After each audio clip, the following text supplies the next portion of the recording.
Gita LLB সিরিয়ালের আজকের পর্বে আমরা দেখতে পাই পদ্ম গীতাকে সমস্ত কথা জানিয়ে দেয় কাব্যার বিহেভিয়ার আর বন্নি আন্টি যে কাব্যাকে কল করেছিল তার ব্যাপারে।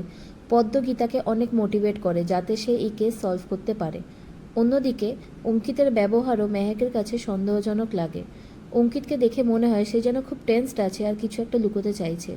এরপর অঙ্কিত মেহেকের হাতে একটা জ্যাকেট ধরিয়ে দিলে মেহেক অঙ্কিতকে প্রশ্ন করে সে এত গরমে জ্যাকেট কেন পরেছিল।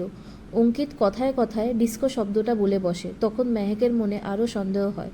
অঙ্কিত কোনো রকমে সেটাকে ডিস্কো গানের কথা বলে চালিয়ে দেয় আর টপিক চেঞ্জ করে দিয়ে রুম থেকে বেরিয়ে যায়। মেহেক এরপর ওদেরই রুমে হঠাৎ করে একটি প্যাকেট পায় যাতে একটি মাস্ক, সানগ্লাস আর একটা ক্যাপ খুঁজে পায়। অন্যদিকে ছোট কাকিমণি মেহেককে কল করে গিনির ঘর সার্চ করা থেকে শুরু করে গীতার বাড়ি ছেড়ে চলে যাওয়া সমস্ত ঘটনা জানায়। এই সময় প্রলয় ঘরে আসে আর বলে সে সিসিটিভিতে একটি ছায়ামূর্তিকে দেখতে পেয়েছে যে কিনা মাস্ক আর সানগ্লাস পরা ছিল আর তার হাতে একটা ব্যাগ ছিল। আর তারপরে সে বাড়ির মধ্যে ঢুকে পড়ে, যার থেকে বোঝা যায় লোকটা এই বাড়িতেই থাকে বা রেগুলার এই বাড়িতে যাতায়াত করে। মেহেক অন্যদিকে দূর থেকে দেখে অঙ্কিত তার বাবাকে সান্ত্বনা দিচ্ছে আর আশ্বাস দিচ্ছে সে তার বাবার ওপর কোনো আঁচ আসতে দেবে না। এরপরে সিনে আমরা দেখতে পাই গীতা কোর্টে যাওয়ার জন্য রেডি হচ্ছে। ঠিক তখনই তার ফোনে আননোন নাম্বার থেকে একটি কল আসে আর ফোনের ওপার থেকে শোনা যায় কোর্টে যাবেন না, লাশ পড়ে যাবে। যাই হোক, গীতা কোর্টে যায় আর সেখানে কয়েকজন গুন্ডা তার পিছু নেয় আর তাকে আক্রমণ করে। গীতা ধরে ধরে সব কটাকে মারতে থাকে।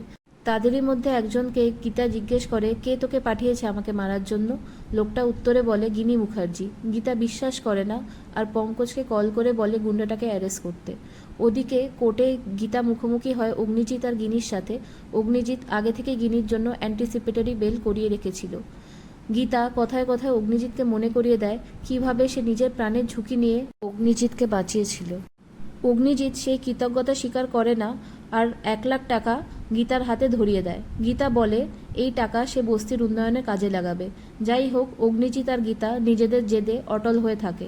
আগামী পর্বে আমরা দেখতে পাবো কাব্যা স্বস্তিককে এই কেসের ব্যাপারে কিছু বলার জন্য একলা দেখা করতে বলে। বন্ধুরা, ভিডিওটি ভালো লাগলে একটি লাইক দিন আর শেয়ার করুন আর আমাদের চ্যানেলটিকে সাবস্ক্রাইব করুন। ধন্যবাদ।